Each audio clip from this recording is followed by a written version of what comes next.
everybody. Thanks for coming back to this week's Bible study. My name is Lydia and I film myself reading from the King James every single week, and then I teach about what it all means. This week we're in Mathew 14. Last week is in Mathew 13, where we learned that Jesus was using the natural laws of God, because he's the Son of God, so he knows about these things, to resonate his message to 5,000 people, which was the multitudes. Today we're going to find out exactly what those multitudes were. And as you can see, he needed to get his words out to all of these people, and they didn't have microphones back in the day.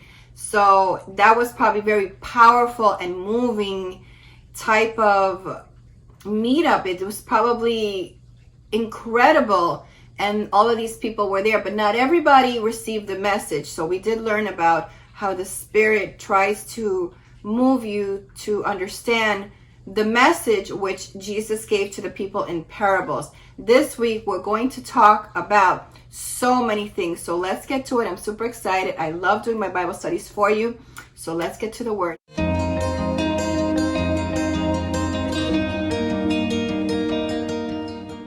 Matthew 14, verse number 1. At that time Herod the Tetrarch heard of the fame of Jesus, and said unto his servants, This is John the Baptist. He is risen from the dead, and therefore mighty works do shew forth themselves in him. Herod was one of the three rulers over the 4 districts of Palestine at the time, and he was the one that ruled the lower portion. So this guy, he had asked the Emperor Caligula, if you remember that movie way back, I think it was in the 90s where they posted it. It was so sinful, that movie. But he had asked this Emperor Caligula that he wanted to be recognized, but Caligula refused him to be recognized as emperor. So what he did was he ruled the south and his brother ruled the north. Basically, his territory was Galilee and Perea, and he was the son of Herod, the one who tried to kill the babies back during the time when Jesus was born, back in Bethlehem. And later on, during Jesus' crucifixion, he ends up hearing Jesus' case, and said unto his servants, This is John the Baptist. He is risen from the dead, and therefore mighty works do shew forth themselves in him. So we're going to talk about John the Baptist today, how he was beheaded because of a setup. They set up Herod. But he didn't want to do this, but out of fear, out of his own conscience, because he knew he did something wrong, he probably associated that Jesus was John the Baptist who had come back, right? He was him. And the reason for this is because some people said that Jesus resembled John the Baptist in their appearance, and he could have believed that Jesus was John who came back from the dead. So you could tell this guy was really probably not that smart. But remember, Herod originally had stolen the throne. So this was really, these are all illegitimate kings. I just want to tell you, why is it that we forget that all of these powerful people back in the day, I mean, we're going back to the Bible chapter after chapter, chapter after chapter, and we hear about all of these illegitimate emperors and rulers and how evil they were. Why would we think that today we wouldn't have that in our society? It's beyond me. I don't know what the churches are teaching, but they should be teaching this to us, because it's important for us to keep our eyes on the rulers that are ruling us today. And you can see this is why we have chaos in our society today, because the churches were not doing their job, and they still are not doing their job. Let's move on here. And said unto his servants, This is John the Baptist. He is risen from the dead, and therefore mighty works do show forth themselves in him. Verse number 3, For Herod had laid hold on John, and bound him, and put him in prison for Herodias' sake, his brother Philip's wife. Verse number 4, For John said unto him, It is not lawful for thee to have her. So he's talking here about something that John the Baptist had done and told him. John the Baptist was bold, and he was a righteous man, and he told Herod that he couldn't live with this woman. This woman was married to his brother Philip, and what he did was he left his first wife in order to go get this woman and live and marry her. So John condemned him because he said that this was living immorally. You couldn't do that in the day. Now this affected the wife more. Her name was Herodias, and we'll hear about that coming up in this story. Verse number 5. And when he would have put him to death, he feared the multitude because they counted him as a prophet. So Herod was scared to have put John the Baptist to death because he had a following. He had a huge following. People associated him with Jesus, and Jesus also had a lot of followers. And he was considered a prophet because he was the one that was calling that the Messiah was coming. And the Messiah was here. We don't know if he knew that part of it, but he knew that people knew him for claiming that the Messiah was coming. Verse number 6. But when Herod's birthday was kept, the daughter of Herodias danced before them and pleased Herod. So this was really here. This was a convoluted Jezebel spirit between the mother and the daughter. What you're seeing here, right here. That these dances that these young women were doing as entertainment, they were really more sensual, they were suggestive, and they were really immoral. And that was the trick. I mean, you have dancing women doing all of this seductive stuff, and then all of these men are drinking. You're gonna get your way on a night like this, right? And that's exactly what the Jezebel spirit is. The Jezebel is there for just sexual immorality, and eventually the idea for that is to manipulate men. And this was prompted by her mother. You can tell this was a sinful woman. I mean, she agreed to leave her husband and go off with her husband's brother and to rule another nation along with him. So she was condoning this kind of stuff. You could tell what kind of woman she was. So she was bringing her daughter basically up in the same way. Verse number 7. Whereupon he promised with an oath to give her whatsoever she would ask. So now he loved this dance. Everybody was so happy. It was so amazing. He promised to give her anything. Verse number 8. They were talking about the daughter here. And she, being before instructed of her mother, said, give me here John Baptist's head in a charger. So as you can see here in this verse, it says, before instructed of her mother. This was a plot. This was a plan. This was them convoluting for revenge for the mother, because the mother did not like the fact that John the Baptist was disrespecting her by saying these things to Herod. Verse number 9. And the king was sorry, nevertheless, for the oath's sake, and them which sat with him at meat, he commanded it to be given her. So here in this verse, she planned this precisely for this night to make sure that he was in front of all of these guests. And this was so that she can get immediate results at that moment, because now these people were drunk, they were in a happy state, and he wasn't really thinking about the consequences. And she knew that he was going to end up doing, because he wasn't going to want to look bad in front of all of these peoples, right? Remember, we have wine, we have sensual dance. These were all important in this plot that she had developed. And she was using her daughter as an accomplice, and eventually her daughter became a sinner because of it. Of course, Herod was afraid to look bad in front of his friends and also to be against his wife. So he did something that he knew he shouldn't have done, and that's why he felt sorry he was doing it, but he ended up doing it anyway. So imagine this. Sorry, that's Muffin snoring down there. I'm not going to tell her not to snore because I love my dog.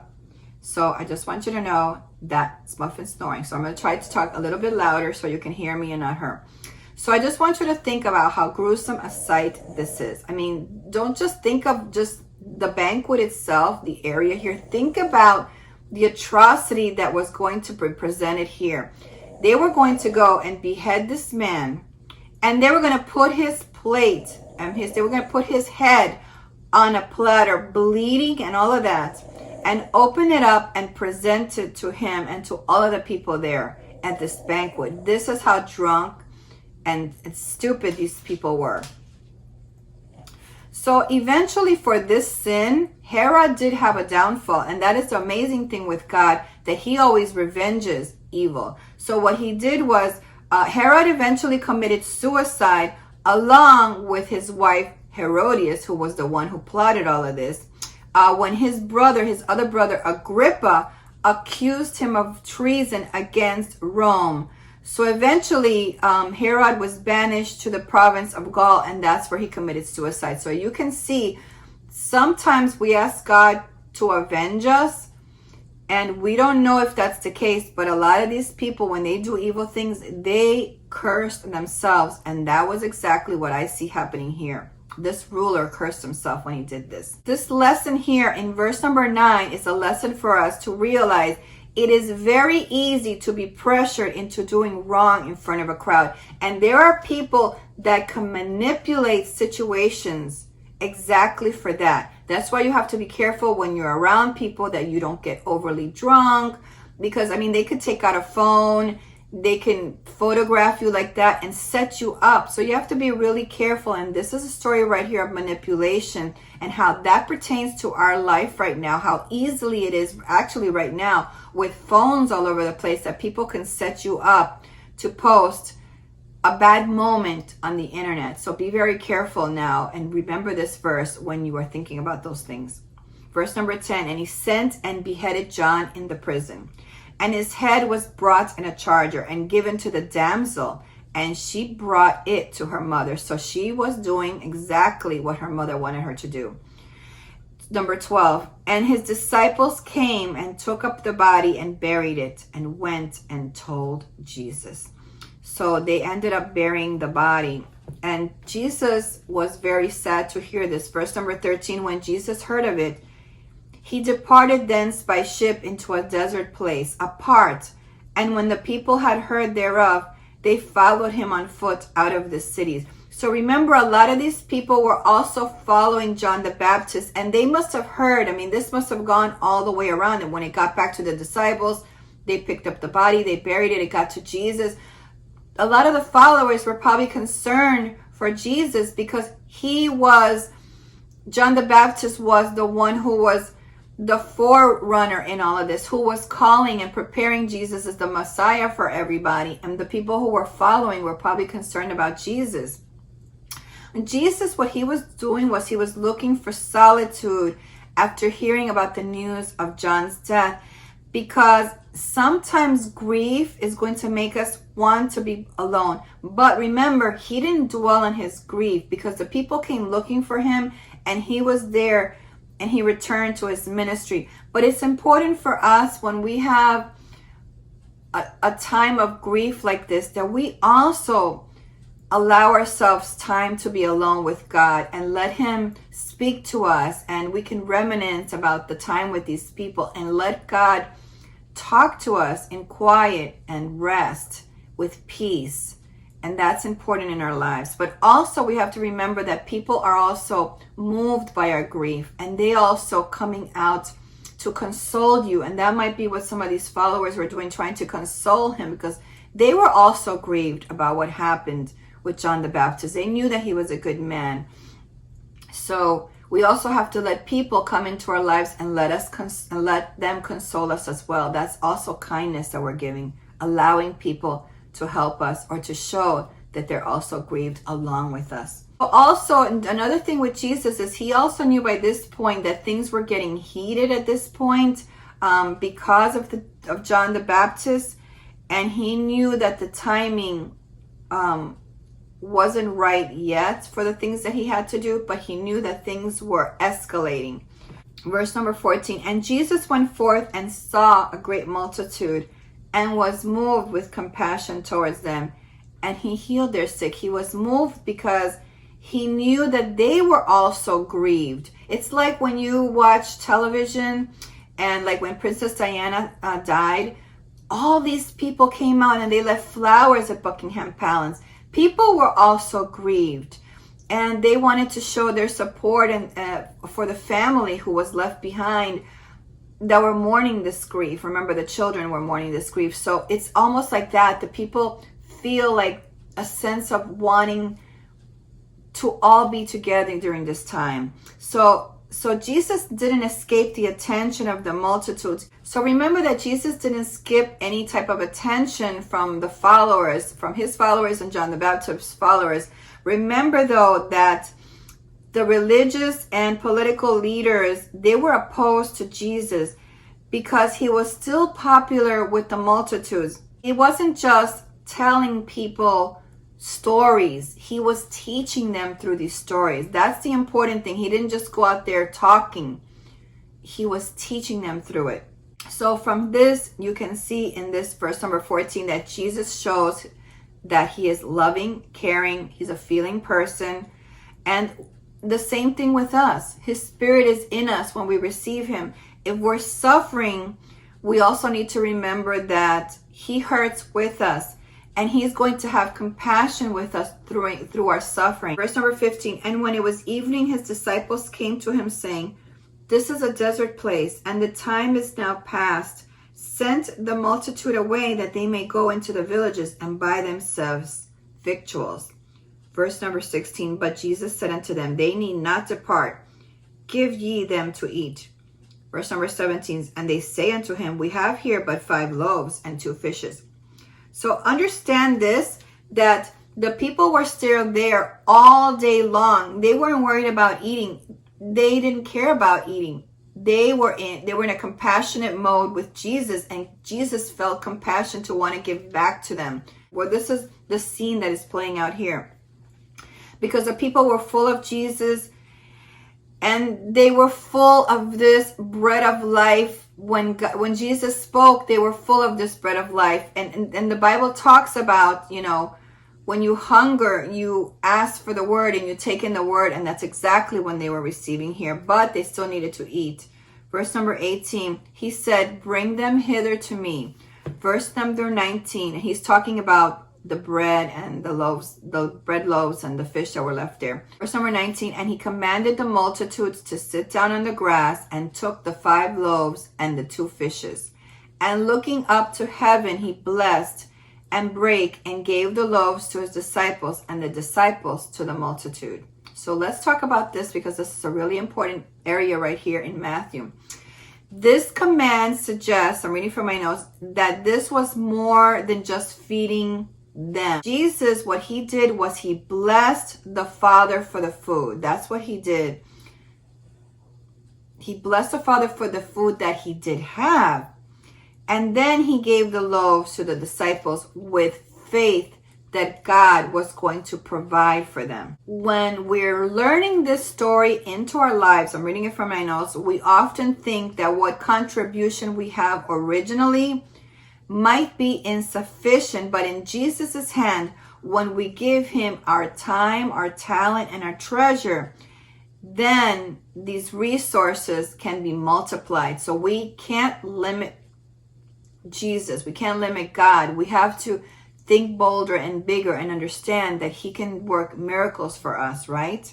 Verse number 20, and they did all eat and were filled, and they took up of the fragments that remained 12 baskets full. For my notes, I wrote that God didn't just provide enough.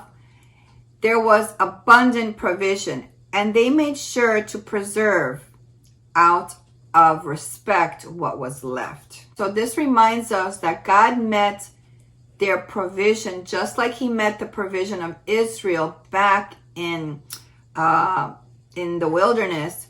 And now in the New Testament, the Messiah was providing the provision. There was restoring provision to the people. My notes, I wrote that there were 3 principles in regards to God's provision in this story that we can learn.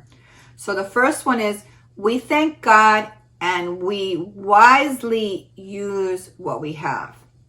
So it's not about leaving what we have and going and getting more. It's not about, they didn't throw that out, the old stuff that was there, and he just made new stuff. No, they were using what they had. We also have to trust God in God's unlimited resources and believe and have faith that he is going to supply. If it's part of the plan, he is going to supply for us. And we also learn from here that we don't waste what he gives us. They didn't throw out what was left.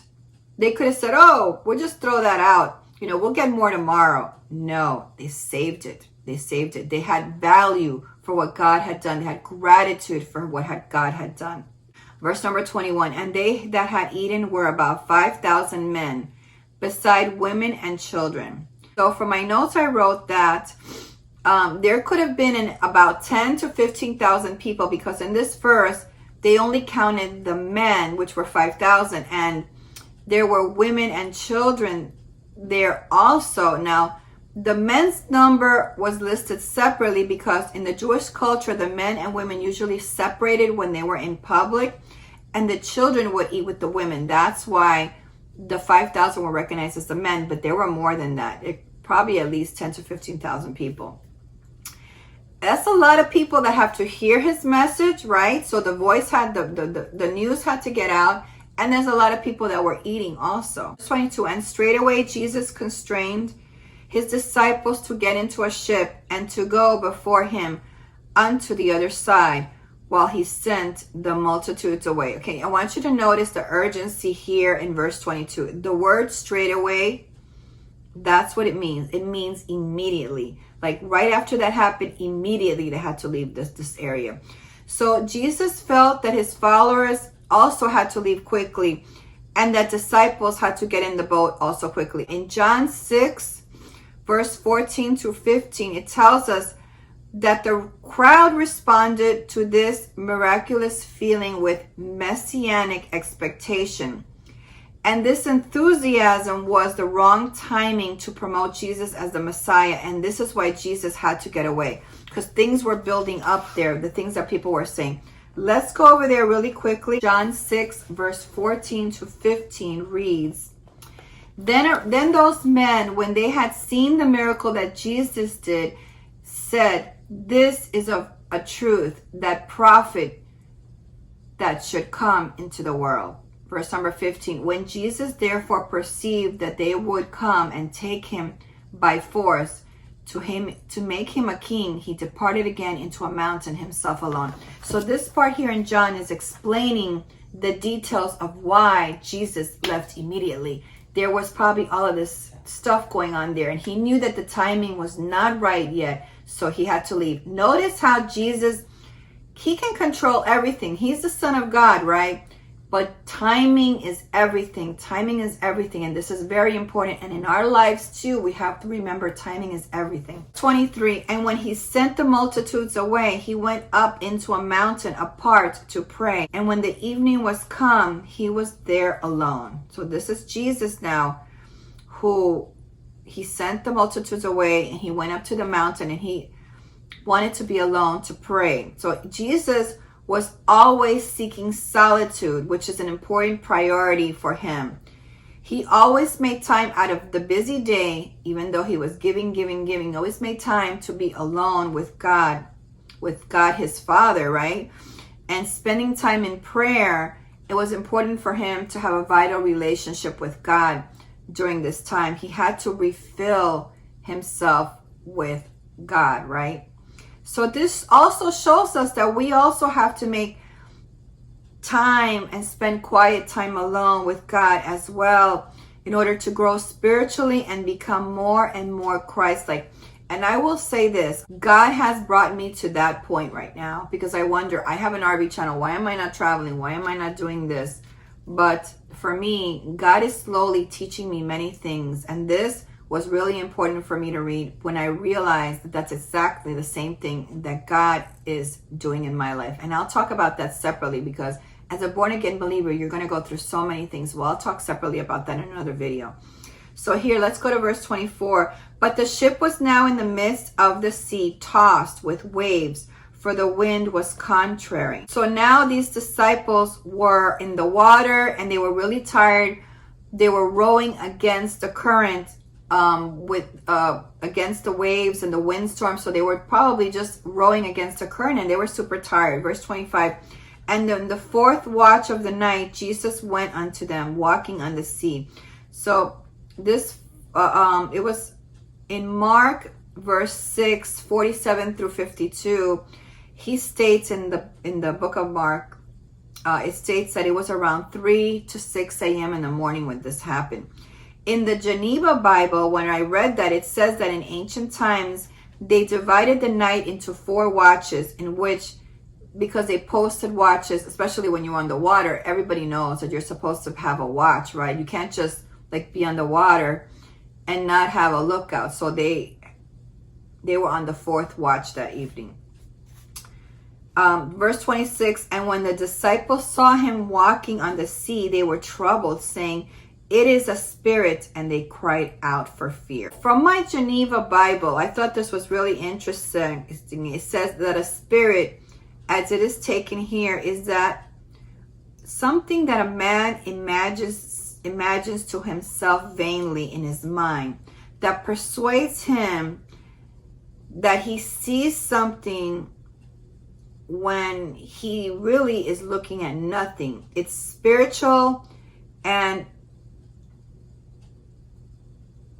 it's something that in the mind can make you fearful, but it's not really there. Like, you know it's a storm and you know it's a scary situation, but did they think it was a ghost that was coming at them? Like, why would they think something like that? So understand that a lot of fear, where it resonates, is in our minds. It's that spirit of Satan, of fear. That's exactly what fear is. It's the opposite of faith. Fear is a spirit that comes from Satan. So you have to be careful that he doesn't try to convince you of scary things. Verse 27, but straightway Jesus spake unto them, saying, Be of good cheer, it is I, be not afraid. So notice how Jesus made sure that they understood it was him. He wasn't going to be there scaring them. He wasn't going to scare them from behind like some people do. He wanted them to know. He felt their anguish and he wanted to comfort them. He didn't want them to be afraid, and he spoke these comforting words immediately to them. So the story is showing us, I'm reading from my notes, that sometimes we exaggerate dangers or problems, and they're not nearly as bad as the way we think they could be. And even when the problem is real and we really are asking God for a bigger solution, there is always going to be help when you call on Jesus. When you think you need a bigger solution than what you are coming up with in your head, you need to go to Jesus with that. And remember, he can make miracles happen. Verse 28, and Peter answered him and said, Lord, if it be thou, bid me come unto thee on the water. This is Peter being bold and brazen. Peter wasn't testing Jesus. He was the only one in the boat to react in faith. And what he did was impulsive. He ended up experiencing this unusual demonstration of God's supernatural power. And then he started to sink because he took his eyes off of Jesus and he started to focus on what was happening around him. And his faith wavered as a result when he realized what he was doing, because he realized, oh my gosh, I'm walking on water. I'm not, when you say something like that, when you say, oh my gosh, and you're already telling yourself you're not supposed to be doing that. In the natural world, that doesn't work. He could have said something like, yes, I knew I could walk on water. It's the way that we talk to ourselves that's so important. We have to catch ourselves when we say things to ourselves that are not faith driven, right? So we have to be careful and watch the things that our mind tells us. We have to bring those into control. Verse 29, and he said, come. And when Peter was come down out of the ship, he walked on the water to go to Jesus. So this is what they were trained to do. This is why Jesus knew the timing. He knew that they still needed help, right? They needed help understanding the parables, and they understood to have complete faith. And here was this guy, Peter. He was the one with the most faith because he just did this. He walked on water. So understand that this was a powerful thing for a human to walk on water, and he did it. Here in the Bible, it tells us that. And these were exactly the sort of miracles that Jesus was teaching them to do. He was teaching them that they can heal people. And why would this not be the next amazing thing that they could do? But you see how he still doubted anyway. Verse number 30, but when he saw the wind boisterous, he was afraid, and beginning to sink, he cried, saying, Lord, save me. So Peter, he started off really good with good intentions, but his faith faltered as a result of taking the focus off of Jesus. But he still reached out to Jesus, who was the only one who knew on that boat, who he knew could help him. And that's what we have to remember from the story, that we don't ask this guy or that guy on the boat. We don't call up this one. When we have serious issues, we call on Jesus to come and help us. Also, when we come to Jesus, we can't be doubting Jesus's presence within our lives, right? That's really important that we rely on his help and we have faith that he's going to help us, not just cry out to him and then, the next day forget about it. We really have to be solid in our faith. Verse 31, and immediately Jesus stretched forth his hand and caught him and said unto him, O thou of little faith, wherefore didst thou doubt?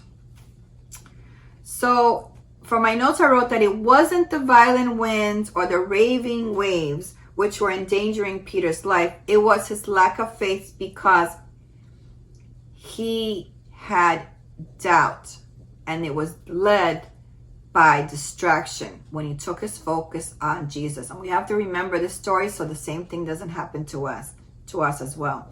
32, and when they come into the ship, the wind ceased. Let's read Genesis 1:1 for a second here. I wanted you to understand this, how important it is here, because Genesis 1:1 reads, in the beginning God created the heaven and the earth was without form and void, and darkness was upon the face of the deep, and the Spirit of God moved upon the face of the waters. And that's exactly what you see here. He's the Son of God. Everything was dark, it was dismal, but he moved upon the face of the waters. And that is going back to Genesis. Let's go to Psalm 77. We're going to read 19 to 20. Psalm 77:19 reads, thy way is in the sea, and thy path in the great waters, and thy footsteps are not known. Verse 20, thou leadest thy people like a flock by the hand of Moses and Aaron. I think that was beautiful, and that pertains to what we're reading here today. So let's go to verse 33 now. Then they that were in the ship came and worshipped him, saying, of a truth, thou art the Son of God. So here they are recognizing that this is a natural reaction to them seeing the power of Jesus and how he showed in taking care of Peter. They were basically acknowledging him as being the Son of God. And this is a natural reaction to seeing this potential that he had, this natural power. So right here is where they are realizing it's true. It really is true. If they had any doubt, this was going to clear their doubts at this moment. Verse 34, and when they were gone over, they came into the land of Gennesaret. So understood here in the book of John 6:21, John tells us that this crossing over was miraculous, and somehow the boat was instantly carried over to the other side. Because let's read it again. It says, verse 34, and when they were gone over, they came into the land of Gennesaret. Let's go to John 6:21. We were just there and I lost my page. But here is on verse 21. It says, then they willingly received him into the ship, and immediately the ship was at the land whither they went. So somehow they were transported.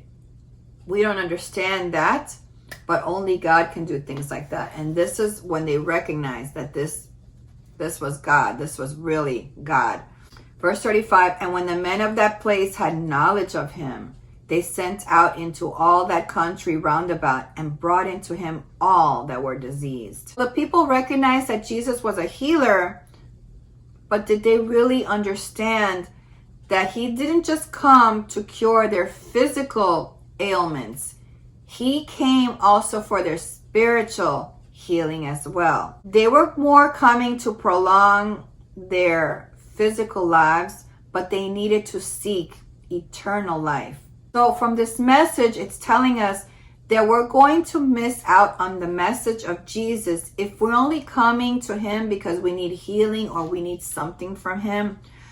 And we're not really seeking for him to heal our souls, and how he's going to truly change us if we're committed to following him.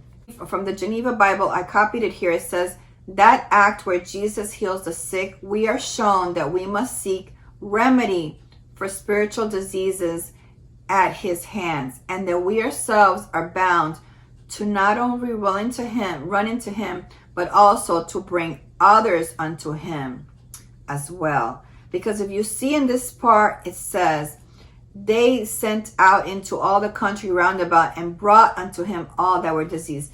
This was the purpose of the people. This is our purpose. Our purpose is to let other people know what are the amazing things that God has done in our lives, what Jesus has done, what happens to us when we receive Jesus. We are in charge of spreading that message. And this is exactly what it's talking about here. Verse 36, and besought him that they might only touch the hem of his garment. And as many as touched were made perfectly whole. In the past, we talked about the importance of the fringes on the robes of the Jews. And that's how people knew that they were Jewish, because they had these fringes on their robes. So there were elaborate fringes that were a sign of holiness. But there was no indication that Jesus's fringe was anything other than typical, to show that really healing came from faith and not by the power of the robe. Because a lot of people, the big, religious people, they had these fancy things. But no, Jesus was very simple man, and it was all about what he could do, not about what he had. So that's going to wrap it up for this week. We will be in Matthew 15 next week. And I wrote some notes here that what we saw today, that the disciples, they were obeying Jesus and they were doing exactly what Jesus wanted him to do. And they still came upon trouble anyway. And that's going to be normal for us. Just because we receive Jesus and we're followers of Christ doesn't mean that we're not going to have problems in our life, or people are not going to come against us, right? We are still going to have trials and tribulations that we have to face. But we do have to know that we can count on him to get us out of these situations, just like the disciples put their faith on him when they were on the boat. So also, I wanted to tell you that sometimes we may ask God questions that we don't get a reply to. But we have to remember that sometimes what we have asked for may have some type of knowledge that's beyond our ability at that time to understand or accept. Or sometimes we're not willing to accept what God has for us during a certain time or season in our life. So what you're asking for doesn't mean it's not going to come true. It could just mean that the timing isn't right. And we've been learning in several chapters now how important it is for the timing to be the right timing for Jesus, as it is for us as well. Jesus understood this concept and he followed it. So what makes us think that we're going to be any different, or that God doesn't expect us to wait on his timing? If Jesus had to do it and he was the Son of God, we also have to do it as believers and followers. We have to have the patience to allow God to work in our lives, and whatever it is that he wants us to receive, that you pray for, leave it to him to make and put it there for you when it's the right time. So with that said, I thank you so much for watching this week. I hope that you all have a wonderful week. God bless all of you, and I will see you next week for my Bible study, Matthew 15. Have a great week. Bye-bye.